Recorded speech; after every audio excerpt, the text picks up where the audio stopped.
ስርዓት የሚኖር ከሆነ ይኑር። እንዴት ነው የምትሄደው? አዎ አደይ፣ ቆይ አደይ፣ ጠንከር ብለን እንፋረዳለን። እሺ ያጭር ርቀት ሯጭ ነው። ጋንም መግባት ይችላል። እጮሃለሁ። እንደው ማን ነው እባክህ ከዛ ግቢ ፈቶ ይለቀቅ። ኦኤምጂ ምን አይነት ሰው ነው? ለሴት ልጅ አበባ የሚሰጠው የሆነ የተለየ ነገር ካለ ነው እንጂ ዝም ብላል ያለ ገንዘብ እንዴት ሆነ? አረ ምንም አልተፈጠረ። ከዚህ በላይ ምን ታሪክ ፈለግሽ? እሺ አደይ፣ ግን ያቺ ኮልኮሌ ደወለች። እኔን አርቀለት ቀብረኝ ነው። ሚስትህን ስላየ ነው እንደዚህ ጥጋብ ያለ እንደዚህ ፍጥጥ ያለ ድፍረት ደስ አይልም። ደውዬለት ምን ብሎ ለሊ ምን ማድረግሽ ነው? በጣም ይቅርታ። ቤዛ ዶክተርን ገጭኸኝ በማለት ወጥመድ ውስጥ አስገብተነው ለምን ገንዘብ አንቀባበለውም ስትል ያወጣችውን እቅድ በተግባር እያደረገችበት ትገኝ ነበረ።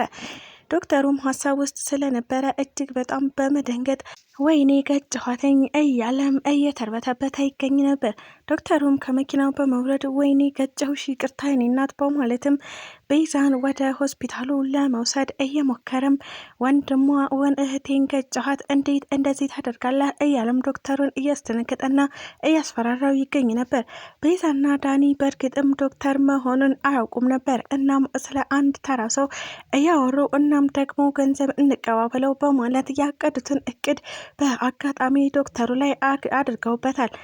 ዶክተሩም ቤዛን ሆስፒታል ይዟት ከሄደ በኋላ ሙሉ ምርመራም አድርጎላት ይገኝ ነበረ። እናም አልገጨውሽም ቤዛ፣ አንቺ ደንግጠሽ ነው የወደቅሽው፣ እናም ሙሉ ጤነኛ ነሽ ሲል ነበረ ለቤዛ ይህን ሁሉ ነገር አስረድቷት የነበረው። ሰላም ጤና ይስጥልኝ ውድና የተከበራችሁ ቤተሰቦቼ እንዴት ናችሁ? እኔ እግዚአብሔር ይመስገን በጣም ደህና ነኝ። በያላችሁበት ሰላማችሁ ይብዛልኝ እያልኩኝ እንኳን ወደ ቻናሌ በሰላም መጣችሁ እላለሁ።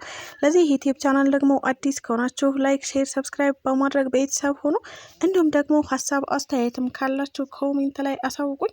ለዛሬው ደግሞ ሰራተኛዋ አደይ ፊልምን ክፍል 166 ይዤላችሁ መጥቻለሁ። እስከ ቪዲዮ ፍጻሜ አብራችሁን ቆዩ። ፍቅር ለአሹ በተጨማሪ ሌላ ስራ መሆኗ አንሷት አሁን ደግሞ ዝንጥ ብለህ ማለትም የኔ ጋርድ መስለህ ልብስህንም ቀይረ ፏፈጭ ብለህ እንድትሸኘኝ እፈልጋለሁ ስትል ነበረ አሹን ሌላ ስራ እየጨመረችበት የምትገኘው። አሹም አትጨማለቂ እንግዲህ እኔ በፍጹም ያንቺ ጋርድ አልሆንም፣ እናም ደግሞ ስለምትፈሪ እየሸኘሁሽ ነው ሲል ነበረ ነገሩ እንዳልገባው አድርጎ እያስረዳት የነበረው። ፍቅርም አያሹ ጓደኞቼ የውሃል ትምህርት ቤት ውስጥ ትታያለህ፣ እናም የግቢያችን ዘበኛ እየሸኝ ነው ማለት አልፈልግም፣ ስለዚህ አንተ ዝንጥ ብለህ እንድትመጣ እፈልጋለሁ ስትልም ነግራው ትገኛለች። አደይና ለሊ በመዘግየታቸው ምክንያት የለሊ የሕክምና ቀጠሮ እንዲራዘም አድርገውታል። ዶክተሩ ለሊም በተደጋጋሚ እየደወለ አልመጣሽም ወይ ሲላት ይገኝ ነበረ። እናም አደይና ለሊ በእንዝላልነታቸው ምክንያት ስላረፈዱበት ዶክተር እጅግ በጣም ተናዶ ለሊ እንዴት እንደዚህ ታደርጊያለሽ? እኔ እኮ ዶክተርሽ ነኝ። እናም አንቺን እየደወልኩ የመጥራት ግዴታ የለብኝም። እንደ ማንኛውም ፔሸንት በሰዓቱ ሰዓትሽን ጠብቀሽ መምጣት አለብሽ ሲልም አስረድቷት ይገኛል። ለሊም በጣም ይቅርታ ካለችው በኋላ አሁን ህክምናውን ማድረግ እንችላለን ብትለውም ነገር ግን ዶክተሩ ሌላ የማደርጋቸው ነገሮች አሉ፣ ስለዚህ ተጨማሪ ቀጠሮ እሰጥሻለሁ እናም ተመልሰሽ ትመጫለሽ ሲልም ለሊን እየተኮሳተረም ቢሆን መልሷት ይገኝ ነበረ። አደይም ይቅርታ ዶክተር፣ እኔና ለሊ ስላረፈድን በጣም ይቅርታ፣ እናም ዛሬ ህክምናውን ባታደርግ ለሊ ላይ የሚያመጣባት ተጽዕኖ ይኖራል እንዴ ስትልም ጠይቀዋለች። ዶክተሩም አዎ አንድ ቀን በቆየች ቁጥር ከእድሜዋ ላይ አንድ እየቀነሰች ነው የምትሄደው፣ ነገር ግን ለዛሬው ችግር የለውም፣ ነገ መታ ሙሉ ምርመራ አድርግላታለሁ አደይ በድጋሚ ይህ ነገር እንዳይፈጠር ሲልም አደይን በስስት እያየ ስለ ለሊ የህክምና ቀጠሮ አስረድቷትም ይገኝ ነበረ። አደይም እሺ ዶክተር እናመሰግናለን፣ በፍጹም አይደገምም ስትለው ተሰናብተው ሄዳለች። ዴቭ ማሚን አናግሪያት ባለት መሰረት ማሚ ወደነ ለሊ ቤት በመሄድ አደይን ለማናገር ችላ ነበረ። እናም አደይ ለምንድን ነው ያንቺና የዴቭን የጋብቻ ሁኔታ ችላ የምትይው? ይህ ነገር በዴቭ እና በአንቺ መካከል ክፍተት እየፈጠረ ይመስለኛል። እናም ምን ሆነሽ ነው ስትል ነበረ የጠየቀቻት።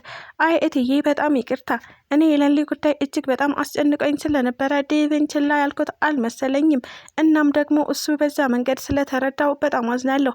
አሁኑኑ ይቅርታ ጠይቀዋለሁ እትዬ፣ በጣም ይቅርታ አድርጊልኝ ስትል ነበረ አደይ በትህትና ማሚን ይቅርታ ጠይቃ እናም ከዴቭ ጋር ያለውን ነገር እንደምታስተካክል ቃል ገብታላት እየሄደችው። ማሚም ለልዬ አንቺን ብትሆኚ ይህንን ነገር ልታግዣቸው ይገባል፣ እናም ልታበረታቻቸው ይገባል። አልሰማሽም አይደል አደይና ዴቭ እንደተቀያየሙ ስትል ነበር የጠየቀቻት። ለሊም አውትዬ በፍጹም አልሰማሁም፣ ችግር የለውም እንዲያስተካክሉ እናደርጋለን ብለው በትህትና ማሚን ወደ ቤቷ ሸኝተዋት ይገኙ ነበረ። አሹ በተደጋጋሚ ሮማንን ለማናገር እየሞከረ ይገኝ ነበር። ሮማንም አሹ አሁን እኮ ስላንተ ሁሉንም ነገር አውቃለሁ፣ ማለትም ምን እየተሰማህ እንደሆነ እናም ደግሞ በምን ሁኔታ ላይ እንዳለህ የማላውቅ ነው እንደ የሚመስልህ ስትልም እያስረዳቸው ትገኝ ነበር። አሹም እጅግ በጣም ከመጓጓቱ የተነሳ ሮማን እንደማፈቅራት አውቃለች ማለት ነው እያለም እያሰበ ይገኝ ነበር። እናም ሮማኔ ምንድን ነው የምታውቂው? እንድትነግሪኝ ይፈልጋለሁ። ስለ እኔ ምን ታውቂያለሽ? ምንስ ነው የገባሽ ነገር? ሲልም እያፋጠጣት ይገኝ ነበር። ነገር ግን ሮማን ሁሉንም ነገር ሳታስረዳው ሌላ ነገር ተፈጥሮ በድጋሚ ጥላው ሄደች። እናም አሹ ሮማንን በመከተል ቤት ውስጥ በመግባትም ሮማኔ ምንድን ነው ስለኔ የምታውቂው እያለም ሌላ ጥያቄ እየጠየቃት ይገኝ ነበር። በዚህ መካከል ማሚ መጣችባቸው። እናም ማሚ አሹ እዚህ ምን ትሰራለህ? በሩንስ ለምንድን ነው ክፍቱን እያተውከው? ስትልም አፋጣው ትገኝ ነበረ። አሹም አይትዬ ልወጣ ስለሆነ ነው በሩን የከፈትኩት። እናም ደግሞ ቤት ውስጥ የገባሁት ሮማኔን ወጥቻለሁ ለማለት ነው ቤት ውስጥ እየገባሁት ሲል ነበረ ለማሚ ለማስረዳት እየሞከረ የሚገኘው። እሺ አሹ ፍቅር ደውላ ነበር። እናም ስልክ እንደማታነሳላት ነግራኛለች። ለምንድን ነው ለልጄ ስልክ የማታነሳላት? ለምንስ ነው ሄደህ የማትቀበላት? ስትልም ማሚ በቁጣ ቃል አሹን አናግራው ነበር። አሹም በጣም ይቅርታቲ ስልኬን አላየሁትም፣ እናም ደግሞ እሷን ለመቀበል ነው ሊሄድ የነበረው ሲል ነበረ ማሚን አስረድቶ እሱም ፍቅርን ለመቀበል እየሄደ የሚገኘው። ባቡሬ ከሌሊካና ከአደይ ጋር በነበረው ቆይታ ምንም ደስተኛ አልነበረም። እናም ደግሞ ስለ ሌሊ የሕክምና ውጤት አለማወቁ እጅግ በጣም እያበሳጨውም ይገኛል። አደይ ስለ ሌሊ ሁኔታ ልትነግረው ብትሞክርም ነገር ግን በፍጹም አትንገሪው በማለት በአይን ጥቅሻ እንዲሁም ደግሞ በጉንትያ ሌሊ እንዳትነግረው አድርጋለች። እናም ባቡሬ ምንድን ነው የደበቃችሁ ነገር እንድታስረዱኝ እፈልጋለሁ እያለ ቢጠይቃቸውም በፍጹም አያደይ በማለት ነበረ ሌሊ አደይን እያነቃቻት እንዳትነግረው እያደረገቻት።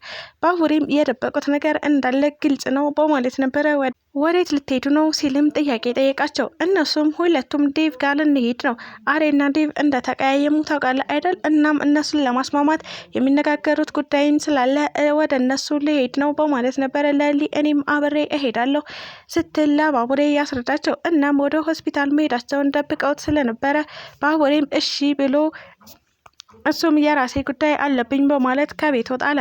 እናም ባቡሬ በአጋጣሚ ዴቭን አግኝቶት ነበረ። አደይና ሌሊ ሲልም ጠይቀውታል። ዴቭም አይ በፍጹም እኔ አላገኘኋቸውም ሲል ነበር ለባቡሬ ያስረዳው። እንዴ ምን ለማለት ፈልገህ ነው? ሌሊ እኮ ወደ ዴቭ ጋር ልንሄድ ነው ብላኝ ነበረ አልመጡም ሲልም ጠይቆታል። ዴቭም አዎ አልመጡም፣ ባቡሬ ምንድን ነው እየደበቁ ያሉት? እስኪ ደውልላቸው ሲልም ባቡሬ ስልክ እንዲደውል አድርጎት ይገኝ ነበር። ባቡሬም ወደ ሌሊ ስልክ በመደወል ሌሊ አልጨረሳችሁም እንዴ የት ነሽ ሲልም ጠይቆታል። ሌሊም አይ ዴቭ እና አደይ እያወሩ ነው፣ እናም ስላልጨረሱ አሁን ልመጣ አልችልም፣ አልመጣሁም ባቡሬ ስትል ነበር ያናገረችው። ይህ ነገር ያበሳጨው ባቡሬም እየዋሸችኝ ነው፣ ይቺ ልጅ ምንድን ነው እየዋሸችኝ የምትገኘው እያለም እየጠየቀ ይገኝ ነበረ። ሌሊም ውሸቷ ቢያሳቅቃትም ነገር ግን እውነታውን መናገር በፍጹም አልቻለችም። እናም አደይና ዴቭ አብረው እንደሆኑ ለባቡሬ እየነገረችው ትገኝ ነበር። በዚህ ነገር የተበሳጨው ባቡሬ እንዴት ሌሊዬ ባልጠበቅኩት መንገድ ልትዋሽኝ ትችያለሽ? ምንድን ነው ቆይ እየደበቅሽኝ ያለሽው? እያለም እየተጠራጠራት ይገኛል። ስለተከታተላችሁኝ እጅግ አድርጌ አመሰግናለሁ። ለቻናሌ ደግሞ አዲስ ከሆናችሁ ላይክ፣ ሼር፣ ሰብስክራይብ በማድረግ ቤተሰብ ሆኑ። እንዲሁም ደግሞ ሀሳብ አስተያየትም ካላችሁ ኮሜንት ላይ አሳውቁኝ። ኢትዮጵያ ለዘላለም ትኑር እያልኩ ሰናበታችኋለሁ።